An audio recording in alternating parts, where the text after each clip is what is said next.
जय श्री राम। अयोध्या कांड का 77वां सर्ग। भरत का पिता के श्राद्ध में ब्राह्मणों को बहुत धन रत्न आदि का दान देना।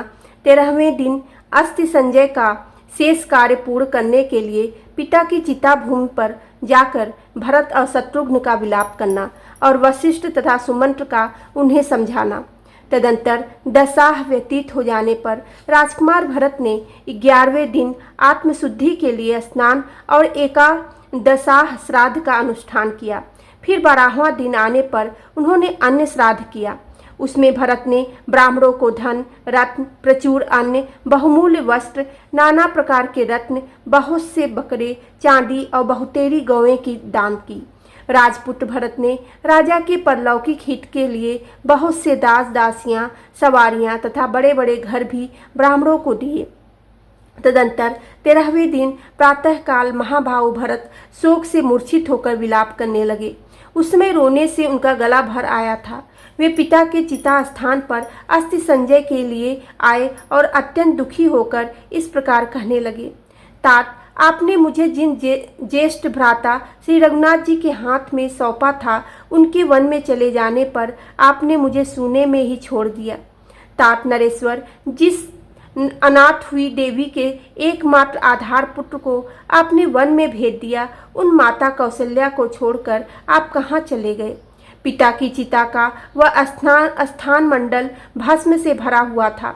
अत्यंत दाह के कारण कुछ लाल दिखाई देता था। वहाँ पिता की जली हुई हड्डियाँ बिखरी हुई थीं। पिता के शरीर के निर्वाण का वह स्थान देखकर भरत अत्यंत विलाप करते हुए शोक में डूब गए। उस स्थान को देखते ही वे दीन भाव से रोकर पृथ्वी पर गिर पड़े, जैसे इंद्र का यंत्रबद्ध ऊंचा ध्वज ऊपर को उठाए जाते समय खिसकर गिर पड़ा हो। तब उनके सारे मंत्री उन पवित्र व्रत वाले भरत के पास आ पहुँचे, जैसे पूर्णियों का अंत होने पर स्वर्ग से गिरे हुए राजा ययाति के पास अष्टक आदि राजर्षि आ गए थे। भरत को शोक में डूबा हुआ देख शत्रुघ्न भी अपने पिता महाराज दशरथ का बारंबार स्मरण करते हुए अचेत होकर पृथ्वी पर गिर पड़े।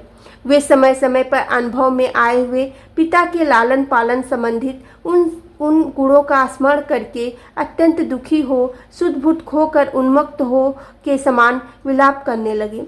हाय मंत्रा से जिसका प्राकट्य हुआ है, कैकेयी रूपी ग्राह से जो व्याप्त है तथा जो किसी प्रकार भी मिटाया नहीं जा सकता, उस वरदानमय शोक रूपी उग्र समुद्र ने हम सब लोगों को अपने भीतर निमग्न कर लिया है। तात, आपने जिनका सदा लाड़ प्यार किया है तथा जो सुकुमार और बालक हैं, उन रोते बिलखते हुए भरत को छोड़कर आप कहाँ चले गए? भोजन पान वस्त्र और आभूषण इन सबको अधिक संख्या में एकत्र करके आप हम सब लोगों से अपनी रुचि की वस्तुएं ग्रहण करने को कहते हैं थे। अब कौन हमारे लिए ऐसी व्यवस्था करेगा? आप जैसे धर्मज्ञ महात्मा राजा से रहित होने पर पृथ्वी को फट जाना चाहिए। इस फटने के अवसर पर भी जो यह फट नहीं रही है, यह आश्चर्य की बात है। पिता स्वर्गवासी हो गए और श्री राम वन में चले गए। अब मुझसे जीवित रहने की क्या शक्ति है? अब तो मैं अग्नि में ही प्रवेश करूंगा। बड़े भाई और पिता से हीन होकर इक्ष्वाकुवंशी नरेशों द्वारा पालित इस सुनी अयोध्या में मैं प्रवेश नहीं करूंगा। तपोवन को मैं चला जाऊंगा। उन दोनों का विलाप सुनकर और उस संकट को देखकर समस्त अनुचर वर्ग के लोग पुनः अत्यंत शोक से व्याकुल हो उठे। उस समय भरत और शत्रुघ्न दोनों भाई विषादग्रस्त और थकित होकर टूटे सिंगों वाले दो बैलों के समान पृथ्वी पर लौट रहे थे। तदंतर दैवी प्रकृति से युक्त और सर्वज्ञ वशिष्ठ जी जो इन श्री राम आदि के पिता के पुरोहित थे, भरत को उठाकर उनसे इस प्रकार बोले। प्रभु, तुम्हारे पिता के दाह संस्कार हुए यह 13वां दिन है। अब अस्थि संचय का जो शेष कार्य है, उसके करने में तुम यहाँ विलंब क्यों लगा रहे हो? भूख प्यास शोक मोह तथा जरा मृत्यु ये 3 द्वंद्व सभी प्राणियों में समान रूप से उपलब्ध होते हैं। इन्हें रोकना सर्वथा असंभव है। ऐसी स्थिति में तुम्हें इस तरह शोकाकुल नहीं होना चाहिए। तो समंत्र ने भी शत्रुघ्न को उठाकर उनके चित्त को शांत किया तथा समस्त प्राणियों के जन्म और मरण की अनिवार्यता का उपदेश सुनाया। उस समय उठे हुए वे दोनों यशस्वी नरश्रेष्ठ वर्षा और धूप से मलिन हुए दो अलग अलग इंद्रध्वजों के समान प्रकाशित हो रहे थे। वे आंसू पोंछते हुए दीनतापूर्वक वाणी में बोलते थे।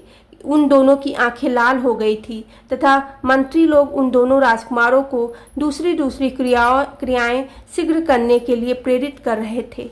बोलो सियावेरे रामचंद्र की जय, पवन सुत हेनु माने की जय।